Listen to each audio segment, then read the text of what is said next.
Hello, my friends. Brett Pattison coming at you from the financial capital of the West, the land bountiful, joined by the chairman. The land bountiful. The How land you doing? bountiful. Brian Hunsaker, how we doing, brother? Doing good. It's been a while since we've done a podcast. It's been a while for sure. Great to see you. Good to be here. Yeah, it is. Joined by a new member as well of the Iron Gate family, Mr. Mike Follett. That's me. Yeah. Mike, great to have you here. It's been a long time, Brett. It's been a long time. Tell everybody, where have you been for the last 20 years? Oh, for the last 20 years? I don't know. Whatever you want to do. Many people won't know this, but Brett and I worked together for about 10 years. 10 years ago. Yeah. So, I've been involved with the markets for a long time. As you know, since we finished working together back in 2015 or whatever it was. TD Ameritrade. Yeah. So I stayed with TD, Thinkorswim. Most recently, I've been with Schwab, working on the strategy desk, just helping advisors formulate strategies for their clients.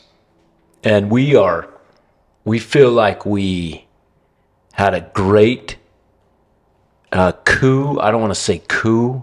Maybe I'll say poach. We poached a good one from Charles Schwab. Yeah. Do we need to call the Division of Natural Resources? We poached. Now you're making me feel like an elk. Yeah. Or a moose. I don't know the sound they make. But I've known Mike for a very long time. We used to travel the country together. We used to go to Chicago and all over the country teaching workshops, teaching people how to trade. And you've been on my radar for a long time, and you know that. And we finally poached him away from Charles Schwab. It's good to have Mike here. It's great to have Mike here. Mike is helping with trading, with research, with a lot of other things. And now he's on the podcast. Yeah. Great to have you. Great to have you. Great to be here. Our clients will learn more about Mike as we go along in these podcasts, and they will see your name in a lot of places. So let's talk about the market, my friends. The market year to date is S&P 500, and I'm just looking at the ETF here, 13.96% on the year. Good year. Good year. Coming off of a very good year in 2024. The NASDAQ up 17.84%. We are constantly making new highs. I believe the number was 43. I'd have to double check that. Don't take my word for it. But 43 new highs this year in the S&P 500 is what I heard. That's crazy. Who would have thought it if you were putting yourself back in April? Right? Back in April. Liberation Day. Tangent. We were all liberated. And, how many people were thinking back then, we're never going to see another, new high this year. Yeah. And now we're working on 43 or something. The market dropped like a rock back then. And as we know, we talked about it a lot, is the market typically, the rebound matches the pullback or the bear market, right? Is speed. And it did this time. But no one back then thought that would happen, because we're going to talk about it. Yes. Our brains are wired in a certain way as humans. That is our greatest detriment to making money, and we're going to talk about that. In fact, let's move in that direction. Okay, I'm gonna read a phrase. Brian, I want you to answer it first. What does it mean? And then you jump in and add anything to it. This is what Brother Nick Murray always says. I call him brother because he's our brother in the financial world. Well, we align. Our philosophies align. We think about investing in stocks very similar to Brother Nick. So, Brother Nick Murray says this. He says, price and value move in opposite directions. What in the world does that mean, Brian? Price and value move in the opposite directions. Explain that to me. Yeah, so when you think of a business, we talk about stocks, but we always like to refer to stocks as a business, and we own a business. A business has a value, and that's one of the things that I spend a lot of time on, is trying to understand what the value of a business is. And so we have, let's say we calculate the value of a business as, say, $100 a share, something like that. Now, if the price goes down, the value hasn't changed. The stock is still worth, say, $100 a share, but the price changes every day in the market. So if the price goes down, the value, now you're getting more for your dollar, your investment dollar, if the price stays the same. Now, if the price goes up, but yet the value stays the same, you're getting less for that same dollar of investment. Okay. So price goes up, in essence, right? Value goes down. down because price is going up. Right. Now, a company may have earnings and continue to grow their business in such a way that the value might still be going up. But if price goes up too far, then value for that business goes down. Yeah, Am I saying that right, Mike? At a point in time, and you say just a point in time, yes, price goes up, value goes down. Price goes down, value goes up. You're just getting more for your dollar, each investment dollar. That's it. But over time, stock value goes up. Stocks increase earnings, and that causes value to go up. The ingenuity of America's best businesses will continue to improve and create value over time. Yeah. It'll continue to go higher. Anything to add to that, Mike? Well, so that's the substance of investing in great companies. But something that I've been impressed with since joining Iron Gate a month ago is that as values in equity prices go higher, you're actually kind of keeping track of that relationship, Brian. You know, the stocks that are kind of on the master list, targets for purchasing in the model, these are stocks that, will show that they don't have as much intrinsic value anymore. And if the business continues to grow, get more earnings, then that can actually increase or the benefit of the intrinsic value. But you're keeping track of the fact that as stocks go higher, that intrinsic value number actually shrinks, right? It kind of gives us a heads up as to when the market might be getting, a little bit higher on the value side. Still great companies, but and something you mentioned to me is when the market has sold off in the past, you'll see those intrinsic value numbers start to light up green. Like these are on pullbacks, great opportunities to buy these good names. That's a great way to say it, Mike. I'm glad you mentioned we have our list of stocks that we want to buy, and really stocks, I shouldn't say that, Brian, because they're businesses. They're businesses. We have a list of businesses that we want to buy, and right now there's not a whole lot to buy. Why? And the value probably is increasing on those companies, but price is increasing more. Right. So there's not a lot to buy. I was looking at our intrinsic value. We call it our intrinsic value sheet. That's where we keep track of about 50 companies that we have a kind of a watch list, and then we have our high conviction list. And on our high conviction list, we have about 30 companies, and we have about 25 to 30 on our watch list. But on our high conviction list, these are companies that we've done research. We feel like they meet our criteria, but the price may or may not be right. But right now, the intrinsic value, we're about 10% above fair value, 10% above intrinsic value on average on those companies that we're following. And then when we had the market downturn in April, we had a Liberation Day. A lot of those companies were in the green and trading below fair value. So right now, stocks are trading slightly above fair value. So you've defined and given examples of the phrase price and value move in opposite directions. And right? I love it because you're keeping track of that. Yeah. Right? You actually build that into the formula. That's our process. Something that I have been very impressed with. So, and we're not really being active buyers right now because generally most of the companies we're interested in are trading above fair value. So we're not active. We're not being really aggressive right now. It's like paying $1.1 million for a property that's worth $1 million right now. Like, no, we want to pay $800,000 for that $1 million property. But you know what else you're not doing? You're not kicking those names to the curb.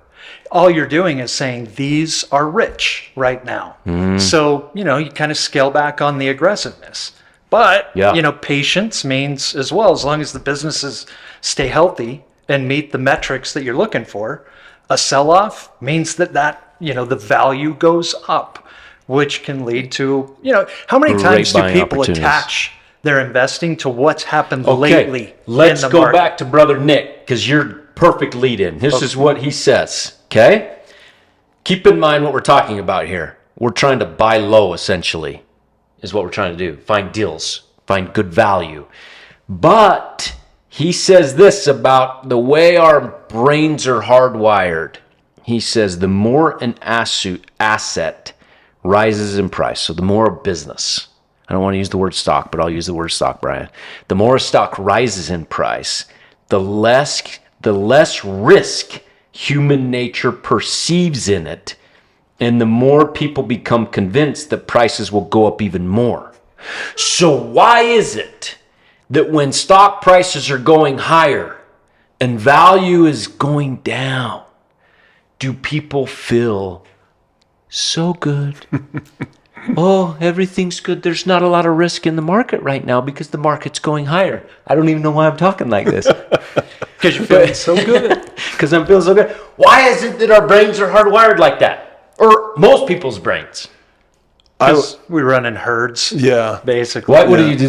Tell me what that means. I don't know what that means. Herd mentality. I'll let you expound on that. Well, I was going to say there's a term in our industry. It's called recency bias.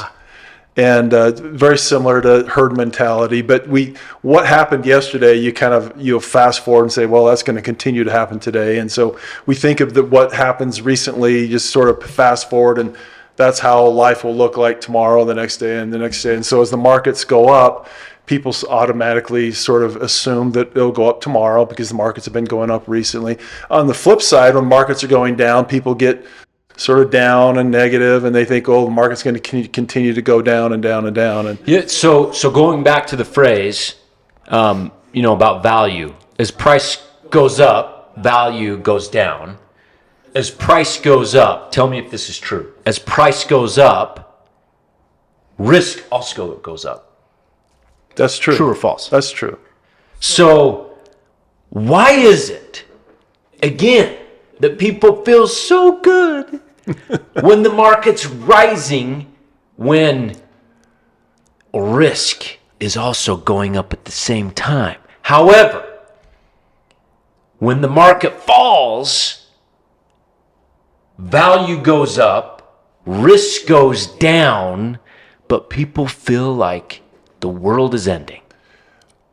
There's another term that I'm thinking of, and it's confirmation bias. Okay. When the market goes down, you buy a stock, and let's say the stock goes down, Which happens all the time. You're thinking, oh, I made a mistake. Oh, I did something wrong here. The market's telling me that I'm wrong, and it's confirming because the price is down. It's confirming that you're wrong on that that stock idea or the business idea. Yeah.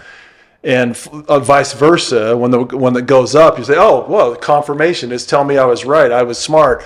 I really know what I'm doing. And so it's confirming that you were right. And that's why I think people feel like, hey, good job, pat on the back. You were right. That was a good decision. I'm brilliant. Flip side, the market goes down, stock price goes down. You feel, oh, I was wrong. It's a bad decision. And I look back, and we were talking earlier. I look back in the early parts of my career in this industry, when I would buy a stock and I really didn't know what I was doing. I bought a stock, it goes down, I'm thinking, oh, I made a mistake, and a part of that is I don't think we have the knowledge or the information to really disprove that thought or that idea. And so with knowledge, you can say, well, I bought a stock, it's down today. I understand the business, and that's why I think the value goes up. And that's when the price goes down, value goes up, because we have knowledge, we have information. We know that this company has a certain value, and as the price goes down, that value goes up. Yep. I love that. I'm going to come back to that concept of buying when the market's down in a second. But I want to read you a phrase, Mike, and you tell me, I think this was, is it prospect theory or something like that, where it's losing money feels twice as bad as making money feels good. Yes. Wow. Well, tell me about that. Well, so you could actually probably figure out an analogy for this and just see if you can relate to this. Let's say you walk into your favorite store, or you're shopping on Amazon, and let's say you have, they make you an offer. We guarantee you we'll give you a 5% discount. Or you can flip a coin and get no discount or a 10% discount based on the results of that coin flip, right? Okay. How many people would naturally say, no, I don't want to take the risk of losing that 5% that's assured if I take it right now? Yeah. We want to lock in or we have less aversion, right? When wins are on the table, people will probably want to lock in the win. Okay. But on the other side, if they said, okay, you're going to have to pay 5% more, right? Versus you can do a coin flip and actually not lose nothing, basically. People will gamble on losing nothing. Effectively, they'll take more risk when it hurts them and less risk when something can benefit them. Does that make sense? Yeah, let's ask Katie, who's sitting in this room right now. If you said we can guarantee a 5% discount on this new Lululemon coat, or we can flip a coin. You're flipping a coin? So this is a good investment. This is a good But really, investment. is it because we've talked about it? Because the upside is better. The potential of the upside. Yeah. And 5% is only 5%. If you said Give me a 30%, rock, I Brian. would say differently. If you had a higher percentage, I would have a different answer. What a higher percentage in what? Like 30% off or flip a coin, I'll probably take the 30%. Okay, if it's a 30% flip or 30% guarantee, or we flip a coin and you can save 70%. I would still flip the coin. There you Because go. this is what I'm talking about, Brian. We've trained her so freaking good over. You've trained her. Yes, That's great. But most people, Yeah, they do the opposite. They do the opposite In fact, to they guarantee it. They did Kahneman and Tversky. yeah, I think, anyhow, I'm forgetting their name. They won a Nobel Prize off of this, right, for this prospect theory thing. And basically, they were able to quantify this through a bunch of, behavioral studies where people feel 2 times the pain from losing $1 than they do feel the joy from making $1. getting $1. But that's 100% accurate, Mike. The hard part for me, and I don't know if it's hard. It is. The hard part for me to understand in that is that if you truly understand value, right, and risk, when the market falls, value is increasing and risk is decreasing. Right. Right. So going back to what you were talking about, and that is, this is what very few people that are buying businesses, I'll say stocks, that are buying stocks have the ability to do and answer. If the fundamentals and the 4 criteria that we have for buying a business are intact, and something that we want to buy drops 20%, we already own it, it drops 20%. If you don't say to yourself, I'm going to buy more if it drops 20%, why are you buying it in the first place? Right. Because now value's down, or value's up, risk is down, buy more. I think one of the problems that most investors run into is they haven't done their homework. They don't have the knowledge. They don't know what the value is.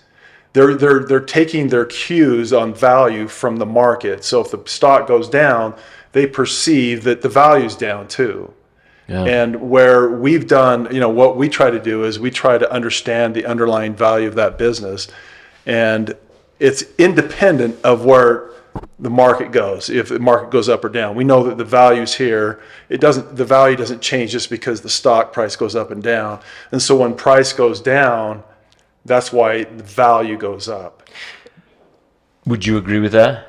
I agree with it in the sense the only thing that solves that problem, because there's a real problem here. Yeah. We're cutting losses based on prospect theory is what pain. people don't do, right? They have a tendency to take their losses for a longer period of time. So why get aggressive, or why are you willing to risk more even though the markets are down? It's because you've done the homework. Right. You figured out what business. See, and we live in an environment, right, in this capitalist society of ours, where we can kind of figure out, okay, we may be experiencing some near-term weakness in the market, recency bias, we're trying to overcome it, but we've got a business that has this track record. And as long as that business is still functioning, it's not harmed, we can kind of recognize the difference between, okay, the market's attached to a recent event, but we still got a good business here. So the value actually becomes better. We can quantify that. Prices go down. Hey, there's now more embedded value. We need to buy this. Yep. Does that make sense? Yep. Yeah. But most people haven't done the They don't homework. do that. They don't Yes. know what the No. value is. They say the price goes down, value goes down too. Brian, you they're buying spend it. lots of time looking at that watch list, Yeah. right? Looking at that master list of stocks Yeah. and running through the fundamentals to ensure that that's a solid business. And you're doing the homework. I think it's great. And now you are too. I'm learning. Yeah. Yeah, I'm learning. You're doing it. Yeah. You're doing it as well too. The problem is most people take recommendations from their neighbor. There's no conviction. They don't even know what the business does, but it looks real good on a chart going higher. Buffett has it's in the Intelligent Investor, the book called The Intelligent Investor that Ben Graham wrote, and he says there's 2 chapters in that book that are important. I think it's chapter 2 and 8, I believe. But in one chapter, it talks about Mr. Market. Yeah. And that's a really key point in that book where it just talks about you don't take your cues from Mr. Market. You take advantage of Mr. Market when Mr. Market is acting irrational. When prices are going up, Mr. Market gets all excited and wants to pay higher and higher. I mean, he's exactly what we're talking about here. Yeah. And then when prices go down, Mr. Market wants to get out as fast as he can because he perceives that value is down and risk has gone up when prices go down. Yeah. This whole concept of the loss of a dollar feeling like twice as bad as a gain, right? Of the same dollar. There are products in our industry specifically made to take advantage of people's psychology. Sure. Okay? And such products, like a structured note, for example, is, hey, you'll make up to 10%. So you have up to a 10% potential return. That's where it's capped. But if the market drops from 0 to 10%, you're not losing anything, right? And then, or maybe 0 to 20% or wherever the product is. So they're saying, well, define your gain. We can limit your gain, but we can also offset some risk at the same time. What is that product? How does that take advantage of people's psychology? Well, I think you shared the statistic. I'm not sure if you've got it with you right now, but how often do we see the market only go up between 0 and 10%? The last time I looked at it, I don't have it in front of me, it was like 3 times in the last 50 or 70 years. So 3 that times the in market 70? was between 8 and 10. Okay. So now this comment discounts the fact that there will be losing years that are in between 0 and 10% down. Yep. But what you're saying is that there's going to be a lot of years where the market goes up more than 10%. Think about where we are this year and in the last couple of years. Yeah. Well, we're up, 14% this year? Yes. You mentioned? Yeah. Okay, so if I'm in a structured note, I'm capped. So that's prospect theory. It feels so good to be up 10%, I'll take it. Right? But if the market goes up more than 10%, which often it does in those years, well, guess who's getting that better than 10%? Who's getting the money? Well, somebody else. It's not you, though. It's the firm managing the money. Right? So really, what prospect theory and overcoming some of those things that sabotage investors usually, you want to give yourself that opportunity to win big, right? And to let your winners run. Let your winners run. Okay, so I hate those products. I think they're kind of interesting mathematically, but when you think about the psychology of it, all I mean about it, the mathematics is it's kind of interesting to have the expertise to set something up that will behave that way. Yeah. From a strategist perspective. Yes. And I'm a strategist. Yes. So there's like this little part of my, soul that thinks, I think it's kind of cool you can set it up that way. But when you think about outcomes, right? Taking the defined outcome is really kind of putting you on a path to making less than taking the undefined. You can have 5% off today, or we flip a coin. There you go. Flip that coin, baby. It's the same thing. Yes. The problem with doing that and limiting your upside is you can't let your winners run. That's right. Okay, Peter Lynch, and I love this. Peter Lynch, Magellan Fund, one of the greatest money managers of all time. He wrote a book called One Up on Wall Street. Fantastic. This is an experience that he had. His daughter, the phone rings. His daughter picks up the phone and she says, "It's Mr. Buffett on the line." So Brian's man crush is calling Peter Lynch, which is great. And it says, and I pick up the phone and I hear, "This is Warren Buffett from Omaha, Nebraska. And I love your book, One Up on Wall Street, and I want to use a line from it in my year-end report. I have to have it. Can I please use it?" Who's going to say no to Buffett, right, in his annual letter? No one. So Peter Lynch says, "Yeah, of course you can have it." He says, "What's the line, though, that you're going to use?" And Buffett says, selling your winners and holding your losers is like cutting your flowers and watering the weeds. That one line, said Peter Lynch, he picked up in my book, has been the greatest mistake that he's made as an investor. Cutting your winners short, your winners too early. But people's mindset is to do just that. Yeah. So Take how do the you 5%. overcome that? How do you overcome that? What is it that you gives you the hire Iron Gate. conviction? You That's have right. to have knowledge. You have to have information. You have to do your homework. And I think about some of the biggest mistakes I've made in my investing career. Yeah. I can think of companies that I sold way too early because I've doubled my money, I've tripled my money, I'm going to take my profits, and it turns out that business went on and made 11, 12, 1,300%, or over the next 10 years. Those are the big mistakes. I think you just said it. The biggest way that you can do that is that word conviction.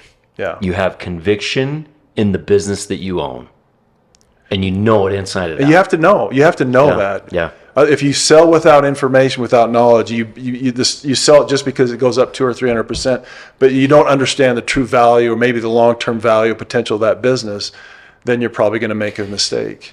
So the whole idea is when the market's creating new high after new high after new high, and value is going down and risk is going up, there's not a whole lot to buy right now on our buy sheet. That could flip tomorrow, right? I mean, the market is so fast these days. If the market goes down 5, 10, 20%, boom, value's higher. The businesses on our watch list are ready to buy. We buy, and then what's the key? Let those suckers do their thing and create value for our clients. Yeah. Right? Right. Yeah. And that's how you avoid that. There's a trap in there for most investors. When they see a market that has run, I think there is that instinct to where value's gone down. But what they tend to do is cut them. Okay, let's take that value now. It's gone far enough. Yeah. But Brett, how often do we just see markets continue to go and the best companies be rewarded? And those who have the conviction to stay, those are the ones that stand out. Yep. And to do that, it takes knowledge, it takes skill, it takes time that you have to put in the research to figure out what companies are worth hanging on to. In the meantime, while we're in a market that currently looks, fairly valued or fully valued, these businesses are growing their underlying value. Great point. And so the market may correct, it may not, it may be flat, but in the meantime, these businesses are building value. And it's like that stretched rubber band, that rubber band is not stretched too far, but at some point, these businesses are going to continue to grow in value. And guess what? Value is going to increase and prices will increase over time. Yep. In PE ratio, right? Those Right. earnings could keep growing Right. along with the price. And so the values still can stay reasonable. Right. Yeah. So here's what I would say to people listening. If you're sitting on extra cash, don't take this podcast as hey, there's nothing to buy. I'm not going to invest it, right? Meaning this, if you have extra cash, send it to us. We're watching it. As soon as there's value worth buying, we're going to buy it. And that could happen in 1 week. It could happen in 1 month. It could happen in 6 months. Look what happened But it in happens April. fast. Exactly. March and April. Boom. We're buying. And now we're stronger than ever that Mike is now here to help with that buying, that we're able to put that money to work. Sometimes you have like 2 days to put it to work. Yeah. That window. Send the money so that we can then do that when the time is there. Right. That window often is very narrow at times. I mean, sometimes it's there for a while, but most often it's actually a narrow window where we have an opportunity to buy. That window of opportunity is pretty short, pretty tight. And to have that money there liquid so that we can invest it when, like in March and April this year, that was a tight window. And we didn't have a lot of time but we put a lot of money to work in March and April.